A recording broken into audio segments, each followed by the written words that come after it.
হে তরুণ যুবকেরা, আমার আল্লাহ বললেন, হে মুসা, এই লাঠিটাকে ছেড়ে দাও, এই লাঠিটাকে ফেলে দাও। মুসা কালিমুল্লাহ লাঠিটাকে যখন ফেললেন, একটা বিরাট আজদাহা সাপ হয়ে দৌড়াতে লাগলো।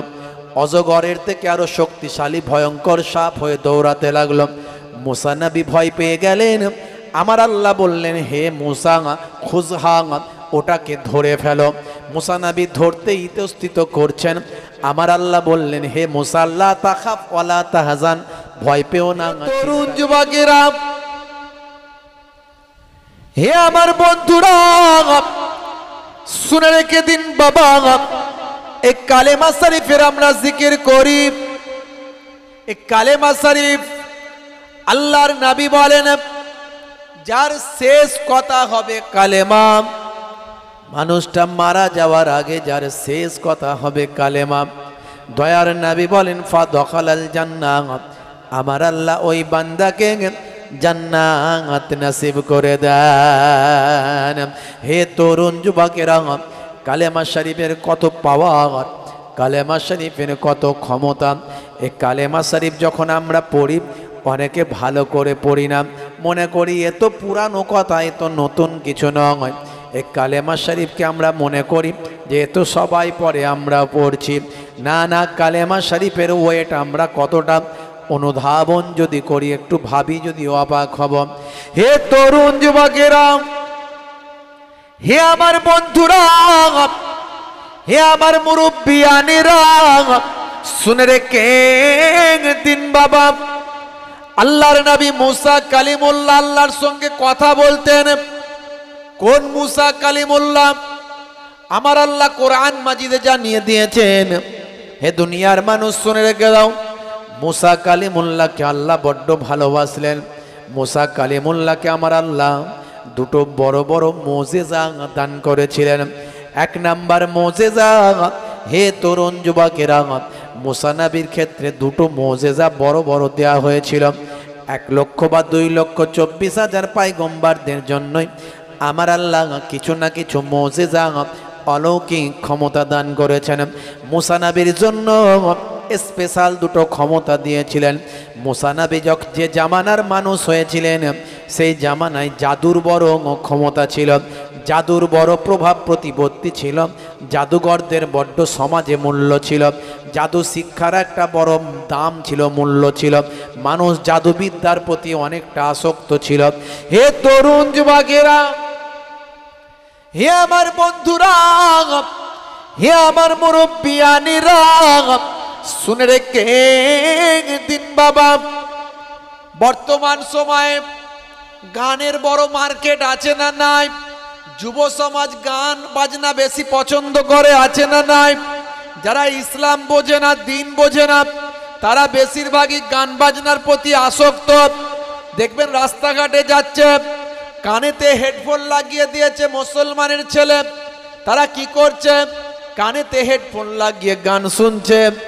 তাই দেখবেন আমার আল্লাহ মানুষের মোটিভটাকে চেঞ্জ করার জন্য, মানুষের টেন্ডেন্সিটাকে পরিবর্তন করার জন্য এই বর্তমান সময়ে দেখবেন যত আলেম ওলামাদের আল্লাহ পাঠিয়েছেন, সকলের গলার এলহানটা আর টোনটা কিন্তু আল্লাহ সুন্দর দিয়েছেন, যাতে করে মানুষ গান বাজনা থেকে ফিরে এসে আল্লাহর কোরআন তারা শোনে, রাসূলের নাত তারা শোনে, ওয়াজ নাসিহাতের দিকে তাদের মনোনিবেশ হয়। অনেকে আমাকে বলে, হুজুর আগে আমরা গান শুনতাম, এখন আমরা আমাদের কারখানায় হুজুরদের আপনাদের জলসা আমরা কন্টিনিউয়াস শুনি, এত শুনতে ভালো লাগে, এত সুন্দর লাগে। হে তরুণ যুবকেরা, যে সময় যেটা প্রয়োজন ইসলামের জন্য আমার আল্লাহ সেটাই করেন। মুসা নবীকে আল্লাহ যখন পাঠিয়েছিলেন তখন জাদুর বড় প্রভাব ছিল। আপনারা জানেন সুলাইমান নবী সমস্ত জাদুর যত রকম উপকরণ ছিল সবগুলোকে নিয়ে নিজের আমার সিংহাসনের তলায় গেড়ে দিয়েছিলেন। শয়তান তখন প্রভাব বিস্তার করেছিল। আপনারা জানেন জাদুঘরদের ক্ষেত্রে শয়তান তাদেরকে ইন্ধন জুগিয়েছিল, জাদুর ক্ষেত্রে তারা বড় বিদ্যায় পারদর্শী হয়েছিল তৎকালীন যুগের মানুষ। এই রকম চলতে চলতে মুসা নবীর জামানায় এলো। মুসা নবীর জামানাতেও জাদুর বড় প্রভাব ছিল বাবা। হে তরুণ যুবকেরা, মুসা নবীকে আমার আল্লাহ জাদুঘরদের সঙ্গে মোকাবেলা করার জন্য দুটো স্পেশাল শক্তি দান করলেন। মুসা নবী ছাগল চড়াচ্ছেন, হাতে তার লাঠি। আল্লাহ কোরআন মাজিদে বলেছেন, হে মুসা তোমার ডান হাতে ওটা কি? ক্বালা আসায়া। মুসা কালিমুল্লাহ বলেন, আল্লাহ এটা হলো আমার লাঠি। তা আল্লাহর সঙ্গে কথা বলার সুযোগ পেয়েছে মুসা কালিমুল্লাহ, শুধু লাঠি বললেই হয়ে যায়, কিন্তু শুধু লাঠি বললেন না। আপনি যদি কোনো স্পেশাল লোকের সঙ্গে কথা বলার সুযোগ পান, এমএলএর সঙ্গে, মন্ত্রীর সঙ্গে, এমপির সঙ্গে, মিনিস্টারের সঙ্গে, মুখ্যমন্ত্রীর সঙ্গে, প্রধানমন্ত্রীর সঙ্গে, রাষ্ট্রপতির সঙ্গে, বড় নাম করা খুব খ্যাতিসম্পন্ন আলেমের সঙ্গে আপনাকে জিজ্ঞাসা করলো আপনার নাম কি, শুধু বললেই হয় আমার নাম সলিমউদ্দিন, কিন্তু নাম বলার পরে বলছেন স্যার আমার বাড়ি হচ্ছে অমুক জায়গায়, আপনি হয়তো চিনবেন, সেখানে একবার গিয়েছিলেন, মানে আপনি যত রকম সেই রিলেটেড কথা আছে সব বলছেন। তার মানে কথা বলার সুযোগ পেয়েছে, একটু বেশি করে বলেনি, কথা ঠিক না বল? আল্লাহ বললেন, হে মুসা তোমার ডান হাতে ওটা কি? মুসা কালিমুল্লাহ শুধু বললেন না লাঠি, লাঠি তো বললেন। তারপরে মুসা কালিমুল্লাহ বললেন, আল্লাহ এই লাঠি দিয়ে আমি ছাগল চড়াই, এই লাঠি দিয়ে আমি ঠেক দিয়ে দাঁড়াই, এই লাঠি দিয়ে আমি গাছের পাতা পারি, ছাগলের জন্য খাবার তৈরি করে, এই লাঠি দিয়ে আমি অনেক কাজ করি। শুধু লাঠি বললেই হতো, কিন্তু মুসা নবী লাঠি দিয়ে কি কি করেন সবই আল্লাহকে বলতে লাগলেন।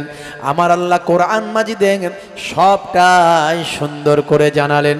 হে তরুণ যুবকেরা, আমার আল্লাহ বললেন, হে মুসা এই লাঠিটাকে ছেড়ে দাও, এই লাঠিটাকে ফেলে দাও। হযরতে মুসা কালিমুল্লাহ লাঠিটাকে যখন ফেললেন, একটা বিরাট আজদাহা সাপ হয়ে দৌড়াতে লাগলো, অজগরের থেকে আরো শক্তিশালী ভয়ঙ্কর সাপ হয়ে দৌড়াতে লাগলো। মুসা নবী ভয় পেয়ে গেলেন। আমার আল্লাহ বললেন, হে মুসা খুযহা, ওটাকে ধরে ফেলো। মুসা নবী ধরতে ইতস্তত করছেন।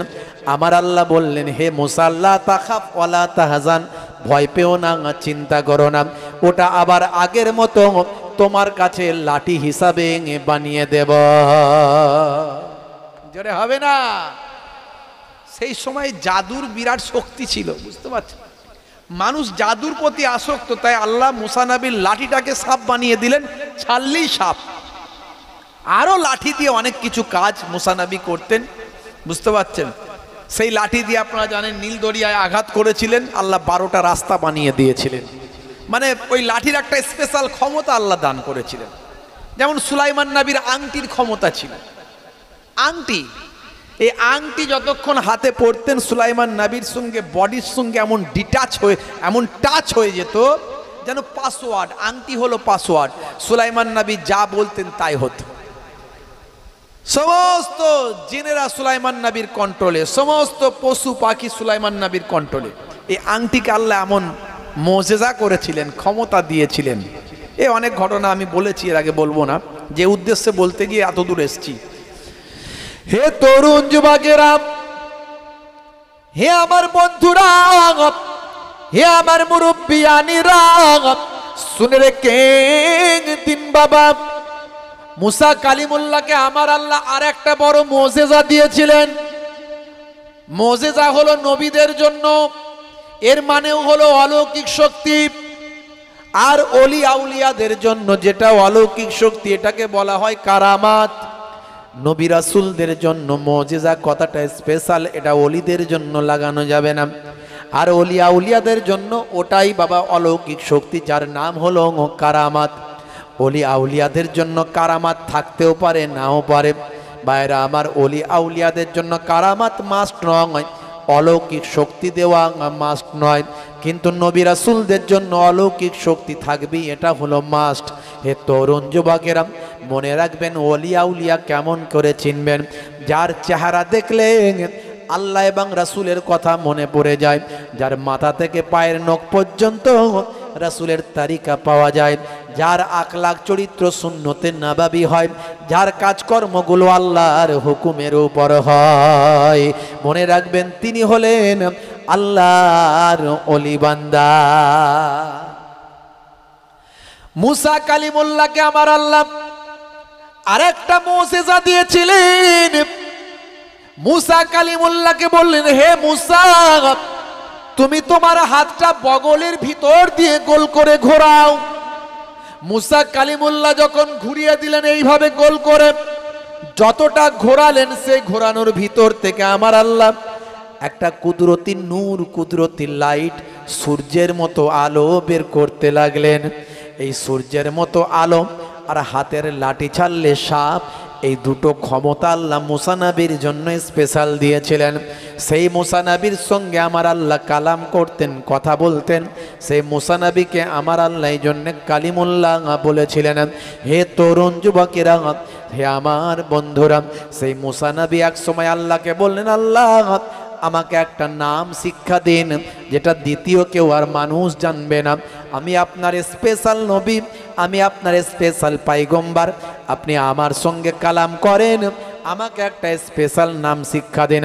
আমার আল্লাহ বললেন, কুল, বলো হে মুসা, লা ইলাহা ইল্লাল্লাহ। জোরে হবে না, জোরে হবে না। মুসা কালিমুল্লাহ বলেন, আল্লাহ এ তো সবাই জানে, তাহলে আমার জন্য স্পেশাল কি হলো? আমার জন্য স্পেশাল আর কি হলো? এ তো সবাই জানে। আল্লাহ বললেন, হে নবী মুসা, সবাই জানে বলে কি তুমি ভাবছো কালেমার ওজন কমে গেছে? না না না, হে নবী মুসা শুনে রেখে দাও, জেনে রেখে দাও। হে নবী মুসা শুনে রেখে দাও, জেনে রেখে দাও।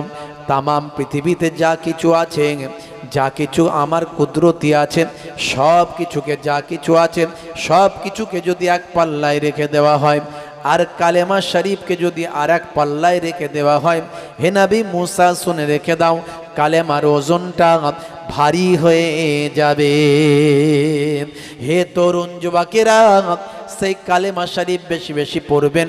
দয়ার নবী বলেছেন, যার শেষ কথা হবে কালেমা, ফাদখালাল জান্নাত, আমার আল্লাহ ওই বান্দাকে জান্নাত নসিব করে দেবেন। কালেমার মধ্যে আছে, হে তরুণ যুবকেরা, সেই জামানার নবীর নামটা কালেমার সঙ্গে আল্লাহ জুড়ে দিয়েছেন। মুসা নবীর জামানায় কালেমা ছিল লা ইলাহা ইল্লাল্লাহ মুসা কালিমুল্লাহ। দাউদ নবীর জামানায় লা ইলাহা ইল্লাল্লাহ দাউদ খলিফাতুল্লাহ। ঈসা নবীর জামানায় লা ইলাহা ইল্লাল্লাহ ঈসা রুহুল্লাহ। হযরতে আদম নবীর জামানায় আমার আল্লাহ কালেমা আদম নবীর নামটা কালেমাতে জুড়েছিলেন। ইদ্রিস নবীর জামানা, ইউসুফ নবীর জামানা, কালেমাগুলো নবীদের জামানায় কালেমার সঙ্গে, নামের সঙ্গে, আল্লাহর নামের সঙ্গে জুড়ে দেওয়া হয়েছে। আর আখিরি জামানায় আমাদের নবীর জামানা, আখিরি জামানা যতদিন কায়ামত না হবে আমার নবীর ক্ষমতা চলবে, ততদিন পর্যন্ত একজন মানুষও যদি বেঁচে থাকেন কালেমা তাকে পড়তে হবে লা ইলাহা ইল্লাল্লাহ মুহাম্মাদুর রাসূলুল্লাহ সাল্লাল্লাহু আলাইহি ওয়াসাল্লাম। যদি কেউ মুহাম্মদ কথাটা না পড়ে কালেমা কমপ্লিট হবে না। এক শ্রেণীর মোল্লা মৌলবী বেরিয়েছে, তারা নবীর নামটা কালেমা থেকে বাদ দিতে চায়। মনে রাখবেন, নবীর নাম যদি কালেমা থেকে বাদ দেওয়া হয় ঈমান থাকবে না, কালেমা কমপ্লিট হবে না। বন্ধুরা আমার, হে তরুণ যুবকেরা, হে আমার মুরব্বিয়ানেরা, শুনে রেখে দিন বাবা, জেনে রেখে দিন বাবা, এই কালেমা শরীফের কত মর্যাদা, কালেমা শরীফের কত ইজ্জত, আমার নবীর নামের কত সম্মান। যারা আমার নবীর নামটাকে বাদ দিতে চায় একটুখানি খেয়াল করুন। হে তরুণ যুবকেরা, যখন দুনিয়া ফানা হয়ে যাবে, কুল্লুমান আলাইহা ফান, আছে না নাই? কুল্লুমান আলাইহা ফান ওয়া ইয়াবকা ওয়াজহু রাব্বিকা যুল জালালি ওয়াল ইকরাম। আমার আল্লাহ বলেন, হে দুনিয়ার মানুষ শুনে রেখে দাও, সব কিছু ফানা হয়ে যাবে, সব কিছু ফান হয়ে যাবে, সব কিছু ধ্বংস হয়ে যাবে, কেবলমাত্র আল্লাহ জাল্লা জালালাহুর তার ক্ষমতা, তার ভাই আমার, তার আমার আল্লাহর জালালিয়াত কেবলমাত্র থাকবে। হে তরুণ যুবকেরা, বন্ধুরা আমার, তরুণ যুবকেরা, পৃথিবী যখন ধুলোর মতো উঠতে থাকবে, আমার আল্লাহ যখন পাহাড়গুলোকে ধ্বংস করে দেবেন, ধুলোর মতো উঠতে থাকবে, আকাশ জমিন যখন ফানা হয়ে যাবে, পৃথিবী যখন ধ্বংসপ্রাপ্ত হবে, এমন কেউ মানুষ যখন জীবিত থাকবে না। মনে রাখবেন, তবে শুনে রাখুন, বুখারী শরীফের হাদিস আল্লাহর নবী জানিয়ে দিয়েছেন, লা তাকুমু সাআত হাত্তা ইউকালা আল্লাহ আল্লাহ। ততদিন পর্যন্ত কিয়ামত হবে না যতদিন পর্যন্ত কোনো ঈমানদার আল্লাহ আল্লাহ বলার মতো মানুষ থাকবে। ভাইরা আমার, মাঝে মাঝে আমরা শুনি 2030 সালের মধ্যে পৃথিবী ধ্বংস হবে, কেউ বলে 32 সালে ধ্বংস হবে, এর আগে বলেছিল 20 সালের মধ্যে ধ্বংস হয়ে যাবে। তবে মনে রাখবেন, যারা আমরা ঈমানদার, আমাদের বিশ্বাস করতে হবে, বুখারী শরীফের হাদিস আল্লাহর নবী জানিয়েছেন, ততদিন পর্যন্ত কিয়ামত হবে না যতদিন পর্যন্ত এই ভুবনে, এই ধুলোকে, এই পৃথিবীর জমিনেতে একজন আল্লাহ আল্লাহ বলা ঈমানদার পৃথিবীর জমিনে থাকবে। জোরে হবে না? বন্ধুরা আমার, তরুণ যুবকেরা আমার, পৃথিবী আকাশ চন্দ্র সূর্য যখন ফানা হয়ে যাবে, সমস্ত কুল মাখলুকাতের রূহগুলো যখন বেরিয়ে যাবে, কেবলমাত্র জীবিত আছেন আজরাইল ফেরেশতা আর আমার আল্লাহ আছেন, আল্লাহ জাল্লা জালালাহু। আমার আল্লাহর শান, আমার আল্লাহর জাত, এছাড়া আর কিছু জিন্দা নাই, আর কোনো কারোর অস্তিত্ব নাই, কেবলমাত্র আজরাইল ফেরেশতা আছে। আমার আল্লাহ বললেন, হে আজরাইল, কেউ কি জীবিত আছে? বলে, আল্লাহ কেউ নাই, কেবলমাত্র জীবিত বলতে আমি আছি, আর কেউ নাই। আর আপনি জাল্লা জালালাহু, আপনি আছেন, এছাড়া আর কোনো কিছু জিন্দা নাই, সব ধ্বংস হয়ে গেছে। আপনার নির্দেশে ফেরেশতা জিবরাইলের রূহটা কবজ করা হয়েছে, আপনার নির্দেশে ফেরেশতা মিকাইলের রূহটা কবজ করা হয়েছে, আপনার নির্দেশে ফেরেশতা ইসরাফিলের রূহ পর্যন্ত কবজ করা হয়েছে। সব ফানা হয়ে গেছে, কেবলমাত্র আমি জিন্দা আছি।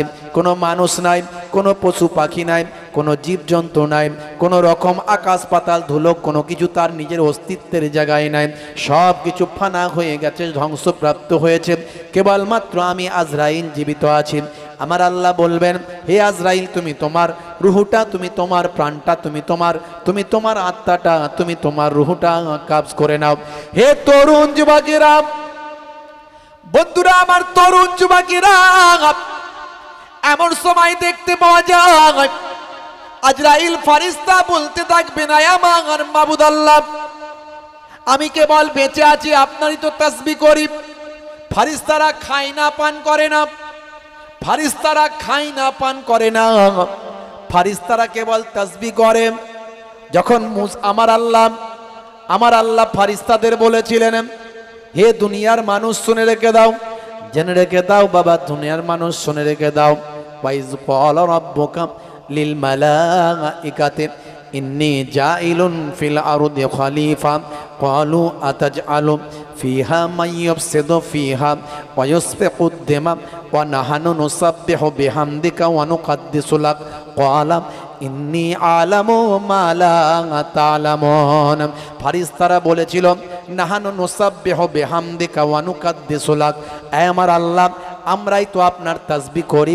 ফেরেশতারা আল্লাহর তাসবিহ করেন এবং হাম প্রশংসা করতে থাকে।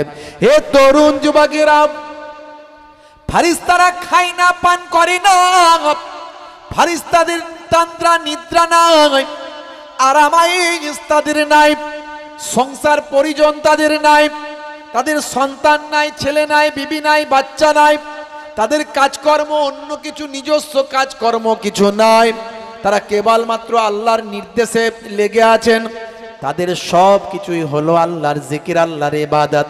হে তরুণ যুবকেরা, ফারিস্তা আজরাইল ছাড়া আর কেউ পৃথিবী কুল কায়নাতের ভিতরে নাই। ফারিস্তা আজরাইল ফারিস্তা আল্লাহকে বলবেন, আল্লাহ আর তো তোমার তাসবিহ করার কেউ নাই, কেবলমাত্র আমি যদি মারা যাই, আমি যদি ফানা হয়ে যাই, আল্লাহ তোমার তাসবিহ তো করার মতো কুল কায়নাতে আর কেউ থাকবে না। আচ্ছা আল্লাহ, তোমার হাবিবের নামটা তুমি তোমার কালেমার সঙ্গে জুড়েছ, তোমার হাবিবকে তুমি রাহমাতুল আলামিন বানিয়ে দিয়েছ, তোমার হাবিবের নামটা আজানের সঙ্গে জুড়ে দিয়েছ, তোমার হাবিবের নামটা সমস্ত আসমানি কিতাবে লিপিবদ্ধ করেছ, তোমার হাবিবের নামটা তুমি জান্নাতের দরজায় দরজায় লিখে দিয়েছ, তোমার হাবিবের নামটা তুমি আরশে আজিমে লিখে দিয়েছ, তোমার হাবিবের জিকিরটাও কি বন্ধ হয়ে যাবে? জিকরুন মানে হলো স্মরণ করা।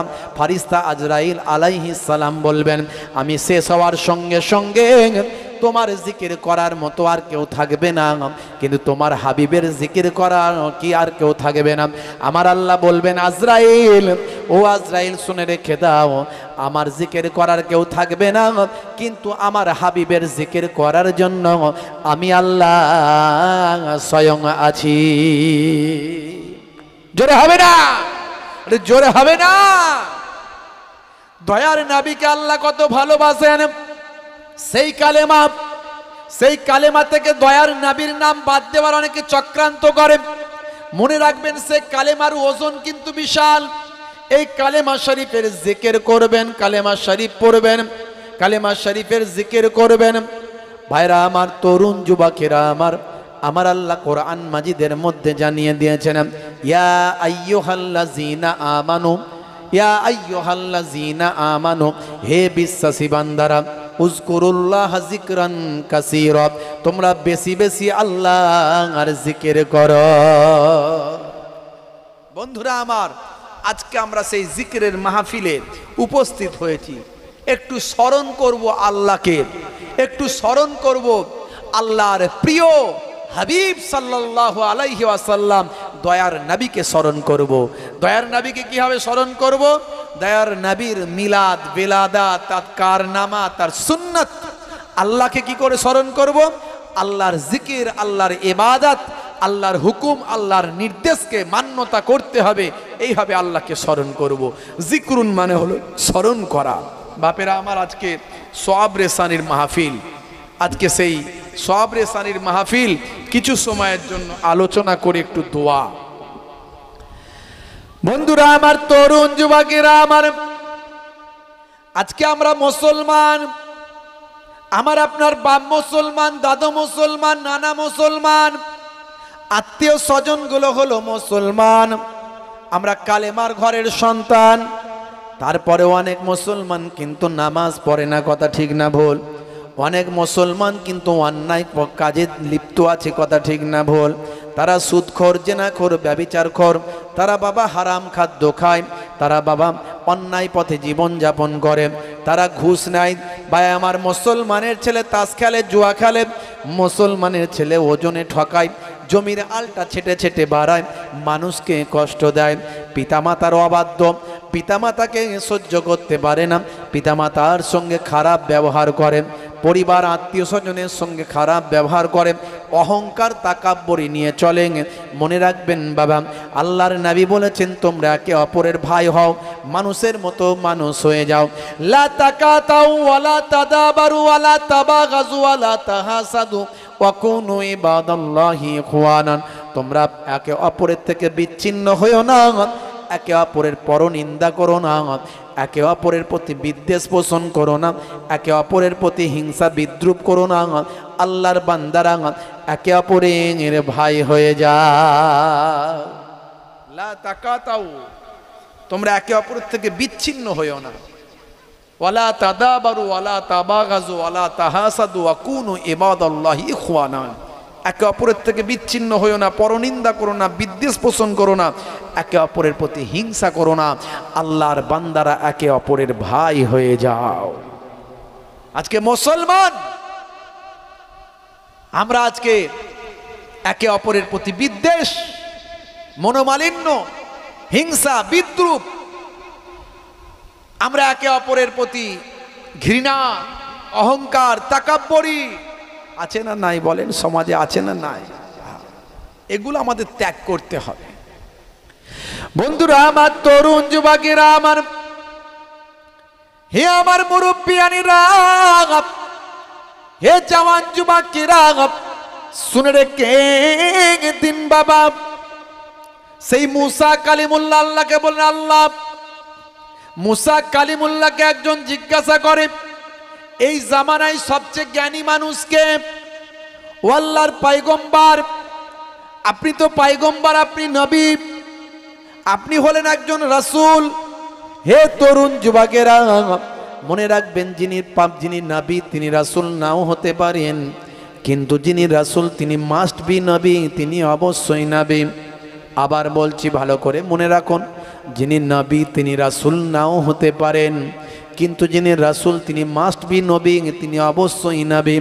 সব খারি খারো, কিন্তু সব খারো খার নয়। ছোটবেলায় আমরা পড়েছিলাম, মনে রাখবেন, চকচক করলেই সোনা নয়, কিন্তু সোনা অবশ্যই চকচক করে। ভালো করে একটা উদাহরণ, যদিও এই উদাহরণগুলো নবী রাসূলদের ক্ষেত্রে প্রযোজ্য নয়, দেওয়া উচিত নয়, তবু মানুষের, সাধারণ মানুষের বোঝার ক্ষেত্রে বলছি, বুঝতে পারছেন? যিনি নবী তিনি রাসূল নাও হতে পারেন, কিন্তু যিনি রাসূল তিনি অবশ্যই নবী। মুসা কালিমুল্লাহ একজন নবী ছিলেন, রাসূলও ছিলেন, মানে তিনি রাসূল, মানে তিনি অবশ্যই নবী।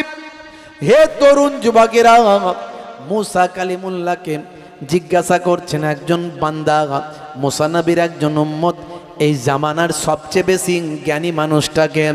মুসা কালিমুল্লাহ 7-5 না ভেবে তিনি বললেন, এই জামানায় আমি হলাম সবচেয়ে বড় পয়গম্বর, আমি হলাম সবচেয়ে বড় নবী, আমার সঙ্গে আল্লাহ কালাম করেন, কথা বলেন। তাই এই জামানায় সবচেয়ে বড় জ্ঞানী মানুষ, সবচেয়ে বড় পণ্ডিত, সবচেয়ে বড় আলেম আমি মুসা কালিমুল্লাহ। আমার আল্লাহ নারাজ হয়ে গেলেন, আল্লাহ নারাজ হয়ে গেলেন। হে নবী মুসা, তুমি এটা কি বললে? তুমি নিজে থেকে বলে দিলে যে তোমার থেকে জ্ঞানী মানুষ আর কেউ নাই, তোমার থেকে জ্ঞানী আর কেউ নাই, পণ্ডিত আর কেউ নাই। এর দ্বারা কি বোঝাচ্ছে বলুন তো? আমার আল্লাহ অহংকার পছন্দ করেন না। মুসা নবী অহংকারের সুরে বলেননি, কিন্তু তারপরেও তার কথাটার মধ্যে যে একটা, আমি তো নবী, তার মানে আমিই সবচেয়ে বড় জ্ঞানী, তিনি অহংকারের সুরে বলেন। নবীরা কোনোদিন অহংকার করেন না, ভালো করে বুঝবেন। কিন্তু তার কথাটা বলা, এই বলাটাও আল্লাহ পছন্দ করলেন না। আমার আল্লাহ জানিয়ে দিলেন, হে নবী মুসা, শুনে রেখে দাও, ভুল হয়ে গেল, তোমার থেকেও বড় জ্ঞানী মানুষ আছে। তাই নাকি? আল্লাহ বলে, হ্যাঁ। হে তরুণ যুবকেরা, হে আমার বন্ধুরা, শুনে রেখে দিন বাবা, জেনে রেখে দিন বাবা। এমন সময় আল্লাহকে বললেন, আল্লাহ তাহলে সেই জ্ঞানী মানুষটা কে আমাকে একটু জানিয়ে দিন, তার সঙ্গে আমি দেখা করতে চাই। আমার আল্লাহ বললেন, শুনে রেখে দাও, তার সঙ্গে দেখা করতে গেলে তোমাকে অনেক মেহনত করতে হবে। হে নবী মুসা, শুনে রেখে দাও, জেনে রেখে দাও, মাজমুআতুল বাহরাইন, মাজমাউল বাহরাইন, যেখানে দুটো সমুদ্র জামা হয়ে গেছে, এই মাজমুআতুল বাহরাইন বা মাজমাউল বাহরাইন, এই দুই সমুদ্রের জমা হওয়া, যে মোহর, যে জমা হওয়া, যেখানে দুটো সমুদ্রের মিলন স্থল, সেই জায়গায় আমার এক বন্ধু সেখানে আছে। ওই বন্ধুই হলো সবচেয়ে বড় জ্ঞানী মানুষ। বন্ধুরা আমার, তরুণ যুবকেরা আমার, হে আমার মুরব্বিয়ানিরা, মুসা কালিমুল্লাহ বললেন, আল্লাহ তাহলে কেমন ভাবে মুলাকাত করব, তার সঙ্গে দেখা করব কেমন করে? আল্লাহ বললেন, মুসা, তার সঙ্গে দেখা করতে গেলে তোমাকে একটা প্রসেস অবলম্বন করতে হবে, একটা রুলস মেনটেন করতে হবে। তুমি সঙ্গে একজন তোমার পছন্দ মতো ব্যক্তি নেবে, আর তোমার ব্যাগের ভিতর একটা ভাজা মাছ নিয়ে নেবে। ওই ভাজা মাছ নিয়ে তুমি নীলদরিয়ার ধার দিয়ে চলতে থাকবে। চলতে চলতে চলতে চলতে তুমি ক্লান্ত হয়ে যাবে, তুমি ঘুমিয়ে পড়বে।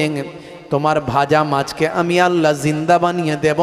সে তোমার ব্যাগ থেকে বের হয়ে ওই নদীর উপর দিয়ে একটা আলপনা এঁকে দিয়ে চলে যাবে, একটা ডাক টেনে দিয়ে চলে যাবে।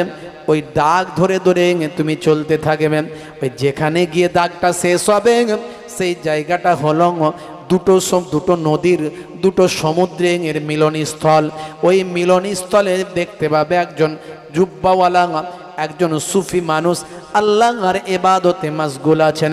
ওই মানুষটাকে যখন গিয়ে পৌঁছাবেন, সাধারণ তিনি কোনো মানুষ নন, তিনি হলেন আমার বন্ধু হযরতে খিজির আলাইহিস সালাম। জোরে হবে না? জোরে হবে না? আমার আল্লাহ সামান্য কথাও মুসা নবী সহ্য করলেন না। ইন্নাল্লাহা লা ইউহিব্বুল মুতাকাব্বিরিন, আমার আল্লাহ তাকাব্বুর করাকে পছন্দ করেন না। তাকাব্বুর মানুষকে ধ্বংস করে দেয়, অহংকার মানুষকে ধ্বংস করে দেয়। আছে না নাই? এলেমের অহংকার, আমি বিরাট বড় আলেম, কথায় কথায় আমার মতো আলেম নাই। এই যে বক্তা বক্তব্যের মাঝখানে ফুটিয়ে দিচ্ছে আমার মতো আলেম নাই, এটা বলার প্রয়োজন নাই। আল্লাহ তোমাকে সে এলেম যদি দান করেন, সে এলেম যদি মানুষের উপকারে লাগে, তোমাকে বলতে হবে না, মানুষের কানে কানে নাকে নাকে আল্লাহ তোমার খুশবু পৌঁছে দেবেন। বসিরাট আল্লামা হুজুরকে আল্লাহ এত বড় আলেম করেছিলেন, তাকে বলতে হয়নি, তাকে আমার আল্লাহ বাহারুল উলুম বানিয়েছিলেন। সারা বিশ্বের মানুষ জানে বসিরাট আল্লামা হুজুর কত বড় আলেম। মেজলা হুজুর পীর কেবলাকে আল্লাহ এত বড় আলেম করেছিলেন। হে তরুণ যুবকেরা, 1000-এরও বেশি কিতাব তিনি রচনা করেছেন। ভাইরা আমার, তাকে বলতে হয়নি আমি এত বড় আলেম, কিন্তু মানুষের নাকে নাকে আল্লাহ খবর পৌঁছেছেন, মানুষের কানে কানে আল্লাহ খবর পৌঁছে দিয়েছেন, বাহারুল উলুম বানিয়েছিলেন। ভাইরা আমার, তাকে আল্লাহ এত বড় এলেমের সামানদার করে দিয়েছিলেন। হে তরুণ যুবকেরা, কিছু মানুষ একটু এলেম শিখেছে, এলেমের অহংকার করে, আছে না নাই? কিছু মানুষের পয়সা হয়েছে, একটু গাড়ি বাড়ি হয়েছে, গাড়ি বাড়ি একটু জমি জায়গা কিনেছে, আগে ছিল না এখন হয়েছে, সেই নিয়ে অহংকার, আছে না নাই? হে তরুণ যুবকেরা, কারো শরীর আছে, শরীরের অহংকার, দেখেছিস আমার বডি, হ্যাঁ, আছে না নাই? ভাইরা আমার, কেউ হয়তো একটু দেখতে সুন্দর, সৌন্দর্যের অহংকার, আছে না নাই? ভাইরা আমার, মনে রাখবেন আল্লাহর কোরআনের নির্দেশ, অহংকারীকে আমার আল্লাহ পছন্দ করেন না। তোমার আজিজি ইনকেসারি তুমি দেখাও, তুমি কিছু নও এটা বলে দাও, তুমি সামান্য কিছু বলে নিজেকে প্রমাণ করো, তুমি নিজেকে বিলিয়ে দাও সমাজের মানুষের কাছে, আমি আল্লাহ তোমার ইজ্জত সকলের উপরে দান করে দেব। কবি কবির ভাষায় সুন্দর একটা উদাহরণ দিয়েছেন। হে তরুণ যুবকেরা, হে আমার বন্ধুরা, শুনে রেখে দিন বাবা, আকাশ থেকে এক বিন্দু পানি পড়ছে। কবি কবির ভাষায় বলেছে, আমি সেটা ব্যাখ্যা করে বলে দিচ্ছি। আকাশ থেকে এক বিন্দু পানি পড়ছে, পানিটা পড়ছে কোথায়? মহাসমুদ্রের উপরে পানিটা পড়ছে। পানি যখন পড়ছে, পানি তখন আল্লাহকে বলছে, আল্লাহ তুমি আমি এক বিন্দু পানিকে ফেলছো তো ফেলছো, মহাসমুদ্রের উপরে ফেলছো, এই মহাসমুদ্রের উপরে আমি এক বিন্দু পানি, আমার কোনো মূল্য নাই। কবিরা হলেন ভাবুক, তার ভাবনা থেকে লিখেছেন, সেটাকে আমি ব্যাখ্যা করে বলছি, আসলে মূল্যটা বোঝানোর জন্য বলছি। এমন সময় আল্লাহ বললেন, হে এক বিন্দু পানি, তুমি নিজের আমিত্ব মিটিয়ে দিয়েছ, তুমি কিছু নও বলেছ, তুমি তোমার নিজের অস্তিত্বকে বিলীন করেছ, তুমি নিজে তোমার ত্যাগ স্বীকার করেছ, তুমি আমি নাও আমি কিছু নয় বলে তুমি মন্তব্য করেছ, তুমি নিজের ইজ্জত সম্মানকে নষ্ট করে তুমি বলেছ আমি কিছু নয়, অর্থাৎ তুমি তোমার আমিত্বকে নষ্ট করেছ। হে তরুণ যুবকেরা, শুনে রেখে দিন, কবি বলেন আমার আল্লাহ তখন ওই এক বিন্দু পানিকে বলল, হে এক বিন্দু পানি দাঁড়াও, অপেক্ষা করো, এই তামাম সমুদ্রের পানিকে আমি আল্লাহ যে সম্মান দিইনি, সেই সম্মান আমি তুমি এক বিন্দু পানিকে দেব। এমন সময় আমার আল্লাহ এই সমুদ্রের পানিকে বললেন, হে সমুদ্রের পানি, তুমি শাক হয়ে যাও, দুটুকরো হয়ে যাও, তোমার নিচে গভীরে যেতে দাও, একেবারে তলদেশে যেতে দাও। তলদেশে ছিল একটা ঝিনুক, হে ঝিনুক তুমি তোমার মুখটা খুলে দাও, এক বিন্দু পানিকে তোমার পেটে স্থান দাও। এমন সময় তাই হলো, ঝিনুকের পেটে গেল। ওই ঝিনুকের পেটে এক বিন্দু পানি থেকে আমার আল্লাহ মতি তৈরি করলেন। ওই মতিটাকে আমার আল্লাহ তুলে নিয়েছে, রাজার রাজমুকুটে স্থান দিলেন। তামাম সমুদ্রের পানিকে যে সম্মান আল্লাহ দিলেন না, ওই এক বিন্দু পানিকে সেই সম্মান দিলেন। কবি কবির ভাষায় বুঝিয়ে দিলেন, তুমি তোমার আমিত্বকে মিটিয়ে দাও, তুমি তোমার অস্তিত্বকে মিটিয়ে দাও, আমি কিছু নও এটা বলে তুমি আজই জিনকে সারি করো, তোমার সম্মান বাড়াবেন কে? জোরে বলেন কে? তাহলে অহংকার করা যাবে না। মনে রাখবেন, এই যে হাজিরা হজে যাচ্ছেন, তাদের গোনা সব আল্লাহ মাফ করে দেন। কথা ঠিক না ভুল? কথা ঠিক না ভুল? কিন্তু শয়তান আরো বেশি পেছনে ধরবে না ধরবে না? ধরে বলেন, ধরবে না ধরবে না? হ্যাঁ, বাজারে একটা পকেট মার খবর পেল যে ওর পকেটে 2000 টাকা আছে, পেছনে লেগেছে খুর নিয়ে, যদি মাল একটু সাইড করতে পারি 2000 পাবো। কথা ঠিক না ভুল? কিন্তু যখনই বুঝতে পেরে গেল আর একটা লোক ঢুকেছে গরু কিনতে 50,000 টাকা নিয়ে, তখন 2000-এর পেছনে ছুটবে না 50,000-এর পেছনে ছুটবে? সঙ্গে সঙ্গে গিয়ার চেঞ্জ করে গাড়ি স্টিয়ারিং ঘুরিয়ে নিল, বললো 2000 যাক, 50,000 আসুক। মার খেলে এর কাছেও ধরা পড়লে মার খাবো, ওর কাছে খেলে না একটু বেশি খাবো। আর যদি মাল কাটতে পারি, এখানে যে 2000 ওর কাছে 50,000। কথা ঠিক না ভুল? তাহলে শয়তান আমাদের মতো সাধারণ মানুষের নামাজ রোজাকে নষ্ট করে কিছু গোনা থেকে আমাদেরকে কি করছে, কিছু আমাদেরকে পথভ্রষ্ট করছে। কিন্তু যখন হজে যাচ্ছে, শয়তান জানে এ একেবারে ছক্কা মারতে যাচ্ছে, মানে যা জীবনে যা করেছে আল্লাহ বলেছেন যে সমস্ত গোনা মাফ হয়ে যাবে। তাহলে ওকে আমাকে আগে ধরতে হবে। শয়তানও কি করেছে, ছোটোখাটো ছেড়ে দিয়ে বড়টাকে ধরার চেষ্টা। কথা ঠিক না ভুল? এই জন্য দেখবেন যারা হজে যায় রাগ বেশি বেড়ে যায়। কথা ঠিক না ভুল? দেখবেন হজে গেলে রাগ বেড়ে যায়, অল্পতেই রেগে যায়, সেন্টিমেন্টাল হয়ে যায়। সামান্য কিছু, ও ভালো সিটটা পেলাম, আমি পেলাম না, ওকে ভালো বাসনে দিয়েছে খেতে, আমাকে দিল না,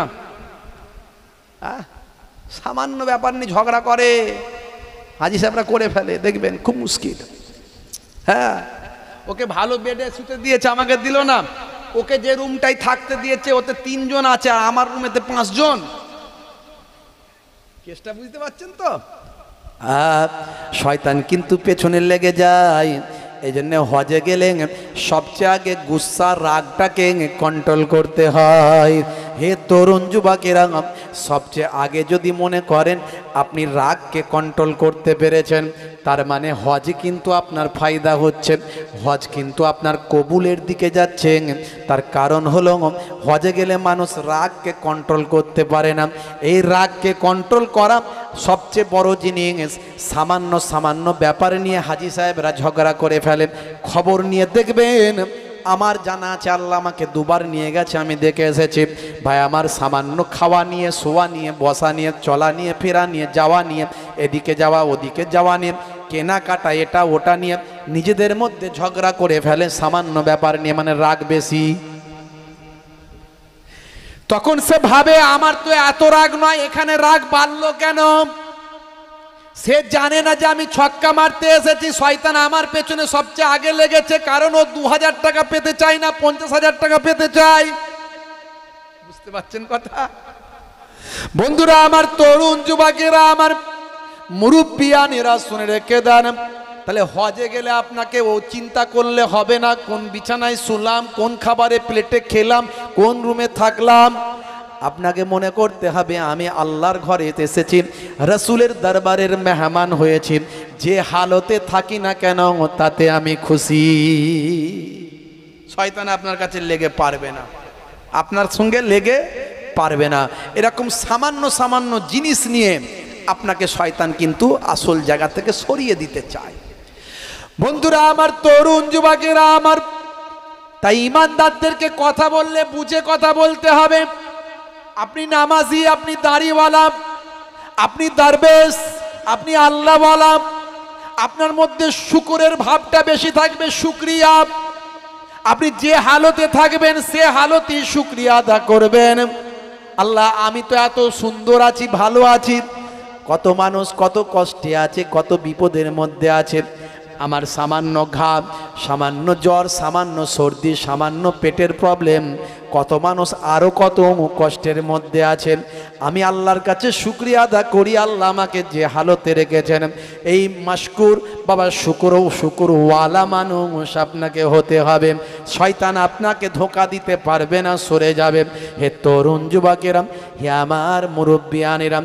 আর 3 নাম্বার কথা হলো, কেউ আপনার যদি উপকার করেন তাকে আপনাকে ধন্যবাদ দিতে হবে। এই ধন্যবাদ দেওয়ার অভ্যাস কিন্তু মানুষ সরে যায়। ভাইরা আমার, লা ইয়াজকুরুল্লাহ মাল্লা ইয়াজকুরুন নাস, যে মানুষের প্রশংসা করতে পারে না, মানুষকে থ্যাঙ্কস দিতে পারে না, সে আল্লাহকে কি করে থ্যাঙ্কস দেবে, ধন্যবাদ দেবে?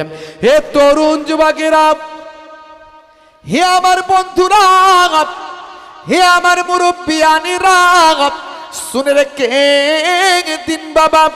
তাহলে এই ছোটখাটো বিষয়গুলো আমাদের গুরুত্ব দিতে হবে। অহংকার, হিংসা, বিদ্বেষ, আমাদের চগলখড়ি, এর কথা ওকে লাগানো, ওর কথা তাকে লাগানো আছে না নাই? চায়ের দোকানে বসে বসে দেখবেন রদ দেখা কলা বেচা আছে না নাই? এ খারাপ, ও খারাপ, সে খারাপ, শুধু আমি একা ভালো, নাকি কি জি? শুধু আমি একা ভালো, সারা দুনিয়ার লোক খারাপ আর আমি একা ভালো? হ্যাঁ, চায়ের দোকানে বসে বসে শুধু বলেন who are you, who are you, who are you. একবারও কি বলছেন who am I, who am I, who am I, আমি কে, আমি কে? নিজের বিচার কি করছেন? ছোট্টবেলা থেকে আপনি কবে থেকে নামাজ শুরু করেছেন, কত অন্যায় করেছেন, কত পাপ করেছেন, কত গীবত করেছেন, কত অপরাধ করেছেন? এসব কথা আমরা চিন্তা না করে অপরের গীবত চগলখড়ি করি। হে তরুণ যুবকেরা, এগুলো করা থেকে বাঁচতে হবে। শয়তান কিন্তু ইমানদার নামাজিদের এক্ষেত্রে আল্লাহর পথ থেকে সরিয়ে দেয়, ইমানদারের পথ থেকে সরিয়ে দেয়। ভাই আমার, নামাজও পড়ছে, চগলখড়িও করছে, নামাজও পড়ছে, দাড়ি রেখেছে, ইমানদার আল্লাহওয়ালা, ভালো ভালো কাজ করে, আবার ভাই আমার হিংসা করে, বিদ্বেষ করেন, ভাই আমার গীবত শিকায়েত করেন। আল্লাহর নবী বলেন বেশিরভাগ কবরের আযাব হয় 2টো কারণে। সেটা হলো লা ইয়াস্তানজিউ আনিল বাউল, পেচ্ছাপ করে পবিত্র হয় না। আর 2 নাম্বার হলো ওয়ায়ামসিবিন নামিমা, আর চগলখড়ি করেন। এর কথা ওকে বলে, তার কথা তাকে বলেন। এই 2টো কারণে বেশিরভাগ কবরের আযাব হয়। বন্ধুরা আমার, তরুণ যুবকেরা আমার, হে আমার মুরব্বিয়ানেরা, হে জওয়ান যুবকেরা, শুনে রেখে দিন বাবা। যদি আপনি ইসলাম মানেন, আপনি সুন্দরভাবে জীবন যাপন করতে পারবেন। আপনি যদি রাসূলের দ্বীন মানেন, আপনি একজন সাচ্চা মুসলমান হতে পারবেন। এর আগে আমি অনেক বলেছি, নামাজ পড়বেন, নামাজের মধ্যে সুন্দর ব্যায়াম আছে, কিন্তু ব্যায়াম মনে করে নামাজ পড়লে আপনার নামাজ হবে না, আপনার আল্লাহর দরবারে সেই নামাজের হকটা কবুল হবে না। কিন্তু আপনি নামাজটা পড়বেন আল্লাহর হুকুম মনে করে, আল্লাহর নির্দেশ মনে করে নামাজটা আপনি পড়বেন, তার ভিতরই আপনার অটোমেটিক একটা সুন্দর ব্যায়াম হয়ে যাবে। আমি মাঝে মাঝে নামাজ পড়তে পড়তে কল্পনা করি, যত ভাই আমার যারা যোগ ব্যায়াম নিয়ে গবেষণা করেন, যারা ভাই আমার বিকালে বা সকালে মর্নিং ওয়ার্ক করেন, তারা যে যে কাজগুলো করেন, ভাই আমার ব্যায়ামগুলো করেন, ভালো করে গবেষণা করে দেখবেন আপনার নামাজের মধ্যে আমার আল্লাহ সব কটা ব্যায়াম সুন্দর করে দিয়ে দিয়েছেন। হে তরুণ যুবকেরা, ইসলামের মধ্যে যে মডার্নিজম আছে, ইসলামের মধ্যে যে আধুনিকতা আছে, আপনি প্রত্যেকটা পদক্ষেপে লক্ষ্য করবেন। আমরা মুসলমান ইসলাম নিয়ে অত গবেষণা করি না, তাই বুঝতে পারি না। হে তরুণ যুবকেরা, বড় বড় ওয়াতার পণ্ডিতেরা আজকে গবেষণা করে তারা বিশ্বনবীর শিষ্য হয়েছে। আল্লাহর নবী, আল্লাহর রাসূল জানিয়ে দিলেন, পেচ্ছাপ করে পবিত্র না হওয়ার কারণে কবরে আযাব হয়। স্বাস্থ্য বিশেষজ্ঞরা বলছেন পেচ্ছাপ করে পবিত্র হওয়া স্বাস্থ্যের জন্য উপকার। 1450 বছর আগে বিশ্বনবী যা বললেন, আজকের বিজ্ঞানীরা, স্বাস্থ্য বিশেষজ্ঞরা মেনে নিতে বাধ্য হলো। ইউরিনটা তারা বলছে পেচ্ছাপটা হলো শরীরের বজ্র তরল, এর মধ্যে জীবাণু থাকতে পারে, তাই মেডিকেল সায়েন্সে ডাক্তারেরা ইউরিন টেস্ট লিখে দেয়, প্যাথোলজিতে টেস্ট করা হয়। এই ইউরিন যারা যদি শরীরের পোশাকে লাগতে থাকে সেখান থেকে জীবাণু ভাইরাস তৈরি হয়, স্বাস্থ্যের জন্য ক্ষতিকর হয়। আল্লাহর নবী বলেন পেচ্ছাপ করে পবিত্র হতে হবে। পেচ্ছাপ করে পবিত্র না হওয়ার কারণে বেশিরভাগ কবরের আযাব হয়। হে তরুণ যুবকেরা, আল্লাহর নবী বলেন পেচ্ছাপটা বসে করতে হবে, বসে করা হলো সুন্নত। ভাইরা আমার, তরুণ যুবকেরা আমার, যারা জিন্সের প্যান্ট পরে তারা কি বসে করে না দাঁড়িয়ে চালায়? কথা ঠিক না ভুল ভাই? যারা জিন্সের প্যান্ট পরে সারা সারা দিন, নায়ক আর গায়ক আছে না নাই? মুসলমানের ছেলে শাহরুখ খানের ভক্ত, স্কিন টাইট গেঞ্জি, স্কিন টাইট প্যান্ট, জিন্সের প্যান্ট আবার 3 জায়গায় ছেঁড়া। কিরে ভাই, পরে গিয়ে ছিঁড়েছো নাকি? না হুজুর, এসব আপনারা বুঝবেন না। বুঝবো না মানে? বুঝালেই তো বুঝবো। ইউ টেল মি, বলো আমাকে। আরে ভাই, একটু পড়াশোনা তো করেছি রে ভাই। 15 বছর একটা হাই সেকেন্ডারি স্কুলে শিক্ষকতার কাজে যুক্ত আছি। একটা উচ্চ মাধ্যমিক হাই সেকেন্ডারি স্কুলে শিক্ষকতা করি 15 বছর ধরে। একটু মাস্টার ডিগ্রি করেছি, টাইটেল MA, এইসব করেছি, বিএড ফিএড। তো একটু বোঝালে কি বুঝবো না? বোঝাও। বলে হুজুর এটা সলেমান খানের স্টাইল। ওরে বাপরে বাপ! সে কি বলে? হ্যাঁ, হাতে পড়েছে বালা, কানে লাগিয়েছে দুল।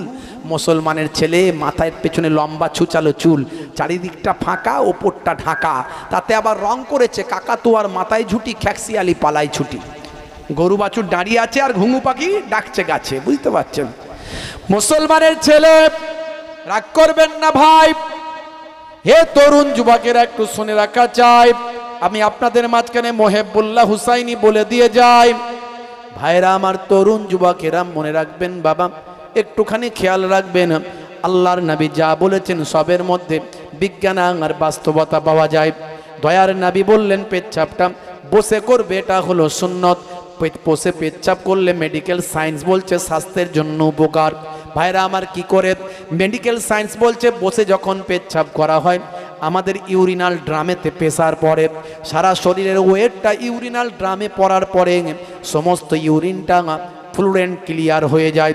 হে তরুণ যুবকেরা, আর যারা দাঁড়িয়ে দাঁড়িয়ে চালায় কয়েক ফোঁটা ইউরিন ড্রামের ভিতর রয়ে যায়, তার কারণ শরীরের প্রেসারটা তাদের থাকে নাই। এই প্রেসার না থাকার কারণে কয়েক ফোঁটা ইউরিন ড্রামে থাকতে থাকতে দীর্ঘদিন ধরে জমতে জমতে ইউরিনাল ড্রামে ভাই আমার ওই পেচ্ছাপের থলিতে পাথর তৈরি হয়। আজকের স্বাস্থ্য বিশেষজ্ঞরা বলছেন নবী বসে পেচ্ছাপের কথা বলেছেন, এটা স্বাস্থ্যের জন্য উপকার। জোরে হবে না? আমি অনেক উদাহরণ দিয়েছি, আর নয়, বেশি উদাহরণ দেব না। এরকম অসংখ্য উদাহরণ দিয়েছি। ইসলাম ভার্সেস বিজ্ঞান আমি অনেক কম্পেয়ার করে দেখিয়েছি, একটার দুটো নয়, কয়েকশো দেখাতে পারি আল্লাহর রহমতে। আমি আরেকটা আপনাদের মাঝখানে বলে দিয়ে যাই, কোরআন মাজিদ খুলুন। কোরআন মাজিদ খুললে আপনি পাবেন আমার আল্লাহ কোরআন মাজিদে বলছেন ওয়ালজিবালা আওতাদা, আমি আল্লাহ তাআলা পাহাড়গুলোকে পেরেকের মতো গেড়ে দিয়েছি। জোরে হবে না? জোরে হবে না? এই যে কাঞ্চনজঙ্ঘা দেখছেন, হিমালয় দেখছেন আপনারা, হ্যাঁ, আরো বড় বড় পাহাড় আপনারা দেখছেন। দার্জিলিং এ যাবেন, গ্যাংটকে যাবেন, পেলিং এ যাবেন, ভাই আমার আমাদের দেশেই তো কত পাবেন। তারপরে তো নেপালে চলে যাবেন, কাঞ্চনজঙ্ঘা দেখতে পাবেন। আমাদের এখান থেকেও দেখা যায়, পেলিং টেলিং থেকে আর ওই আপনার এর থেকে দেখা যায়। হে তরুণ যুবকেরা,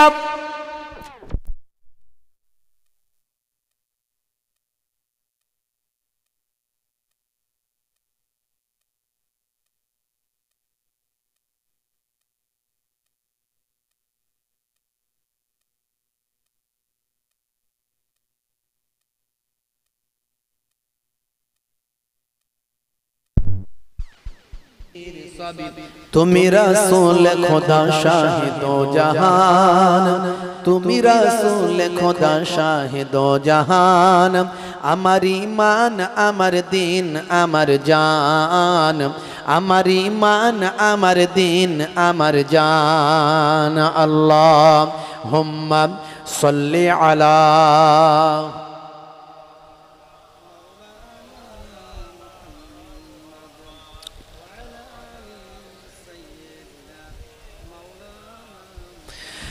যে কথা বলছিলাম বাপেরা আমার,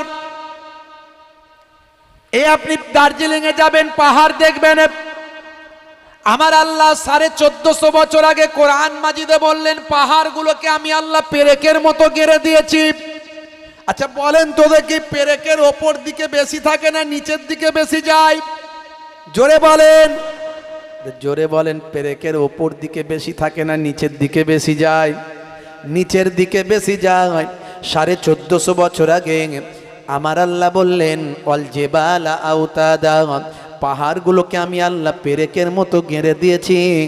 আজকের বিশেষজ্ঞরা বলছেন, ভূ প্রকৃতির ভাই আমার যারা বিজ্ঞানী সায়েন্টিস্ট যারা আছেন তারা গবেষণা করে বলছেন, তারা বলছেন হে দুনিয়ার মানুষ শুনে রেখে দাও যে পাহাড়গুলো আমরা দেখছি, পাহাড়গুলো মাটির ওপরে যতটা দেখছি, যতটা পাহাড়গুলো মাটির ওপরে আমরা দেখতে পাই তার 90% মাটির নিচে আছে। আজকের গবেষণায় যেটা প্রমাণ হলো 1450 বছর আগে আমার আল্লাহ কোরআন মাজিদে সেটা জানিয়ে দেয়। জোরে হবে না? বন্ধুরা আমার, তরুণ যুবকেরা আমার, এইসব উদাহরণগুলো মাঝে মাঝে দিয়ে দিচ্ছি। তার কারণটা কি? তার কারণটা হলো কোরআন মাজিদ যে সত্য, আমার আল্লাহ যে সত্য, দয়ার নবী যে সত্য, আপনাকে মানতে হবে। আজকে Cassius Clay Tyson, Gary Miller, Jennifer, হে তরুণ যুবকেরা, গোল্ড ডেভিড থেকে মিস্টার রিচমন্ড পর্যন্ত, পৃথিবী বিখ্যাত মানুষ মিস্টার ডিউ ডেভিস পর্যন্ত, হে তরুণ যুবকেরা, তারা আজকে বিশ্ব নবীর শিষ্য হয়েছেন। তাদের বাপ 14 পুরুষ বাবা কালেমা পড়েনি, কিন্তু তারা কালেমা পড়ে বিশ্ব নবীর তারা শিষ্য হয়েছে। পৃথিবী বিখ্যাত বিখ্যাত সেলিব্রিটি যাদের নাম জানেন, মঈন আলী খানের নাম শুনেছেন, পৃথিবী বিখ্যাত একজন ক্রিকেটার। হে তরুণ যুবকেরা, ইংল্যান্ডের বিখ্যাত একজন ক্রিকেটারের নাম হলো হাসিম আমলা, অলরাউন্ডার ক্রিকেটার নাম হলো হাসিম আমলা, নাম শুনেছেন বাবা? হে তরুণ যুবকেরা, হে আমার মুরব্বিয়ানেরা, মেসুত ওয়াজিলের নাম শুনেছেন বাবা? বন্ধুরা আমার, এরা পৃথিবী বিখ্যাত বিখ্যাত একজন ক্রিকেটার। হে তরুণ যুবকেরা, এই যে কয়েকদিন আগে দেখলেন মুর্শিদাবাদে, হে তরুণ যুবকেরা, বহরমপুরে বিধানসভায় ভাই আমার লোকসভার প্রার্থী হয়েছেন ভাই আমার ইউসুফ পাঠান। তিনি, আমি তার পক্ষে বিপক্ষে পলিটিক্যালভাবে কথা বলছি না, কিন্তু তিনি যখন নামাজের টাইম হয়েছে নামাজটা তিনি আদায় করেছেন। হে তরুণ যুবকেরা, এরা হলো সেলিব্রিটি। এরপরেও তারা, মঈন আলী খানকে আপনি দেখলে দেখবেন 5 ওয়াক্ত নামাজি, হাসিম আমলাকে দেখলে দেখবেন 5 ওয়াক্ত নামাজি, মেসুত ওয়াজিলকে দেখলে দেখবেন 5 ওয়াক্ত নামাজি। এরকম কতজনের কথা বলবো আমি, নায়ক গায়ক খেলোয়াড় প্লেয়ার, তারা আজকে আল্লাহ চিনল, নবী চিনল। তার কারণ তারা বুঝতে পারলো ইসলাম সত্য, কোরআন সত্য, নবী সত্য, নামাজ সত্য। নামাজের মধ্যে ভাই আমার, নামাজের মধ্যে সায়েন্স আছে, দাড়ির মধ্যে সায়েন্স আছে, নবী যে সুন্নতগুলো শিখিয়েছেন তার মধ্যে সায়েন্স আছে। ডান দিকে কাত হয়ে ঘুমাবেন, আপনার মধ্যে আপনি বিজ্ঞান পাবেন, সায়েন্স পাবেন। আমি এর আগেও বলেছি, নতুন করে আর বলতে চাইছি না। বাম দিকে আমাদের হার্ট থাকে, সায়েন্স বলছে বাম দিকে যদি কেউ ঘুরে ঘুমায় তার শরীরের প্রেসারটা হার্টে পড়তে পারে, হার্টে প্রেসার পড়লে ব্লাড সার্কুলেশন বন্ধ হতে পারে। হার্টের কাজ হলো পাম্পিং করে ব্লাডকে সার্কুলেশন করা, পায়ের নখ থেকে মাথার চুল পর্যন্ত পৌঁছে দেওয়া। আর ব্লাড সার্কুলেশন বন্ধ হলে প্যারালাইজড হতে পারে, হার্ট অ্যাটাক হতে পারে, শরীরের কোনো অসুখ হতে পারে। নবী তাই বললেন, মানুষ অভ্যাসের দাস, অভ্যাস করলেই হবে। মানুষ যদি ডান দিকে কাত হয়ে ঘুমায় তার শরীরে হার্টে কোনো প্রেসার পড়ে না, শরীরটা ভালো থাকে। এরকম অসংখ্য উদাহরণ দিতে পারি। নবী বলেছেন চেটে পুচে খেতে, নবী বলেছেন বসে পানি পান করতে, অনেক উদাহরণ দেওয়া যায়। খাবেন যখন পরিমিত খাবার খাবেন। তারা গবেষণা করল, মেসুত ওয়াজিলরা গবেষণা করল, ভাই আমার হাসিম আমলারা গবেষণা করে দেখলো ইসলাম যা বলেছে সবের মধ্যে বিজ্ঞান আছে, সবের মধ্যে বাস্তবতা আছে। তারা অবাক হয়ে গেল, 1450 বছর আগে সব কথা কোরআনে কেমন করে বলা হলো, এসব কথা হাদিসে কেমন করে বলা হলো, দয়ার নবী এগুলো কেমন করে জানলেন? সে সময় তো প্যাথোলজি ছিল না, সে সময় তো কোনো কম্পিউটার মেশিন ছিল না, সে সময় তো কোনো ভাই আমার মাইক্রোস্কোপ, স্টেথোস্কোপ, ব্যারোমিটার, থার্মোমিটার ভাই আমার এসব কিছু ছিল না। সেই সময় নবী আমার কেমন করে জানলেন? প্যাথোলজি ছিল না, গবেষণা কেন্দ্র ছিল না, ইসরো ছিল না, নাসা ছিল না। হে তরুণ যুবকেরা, তারা বিশ্বাস করল আল্লাহ সত্য, কোরআন সত্য, দয়ার নবী সত্য।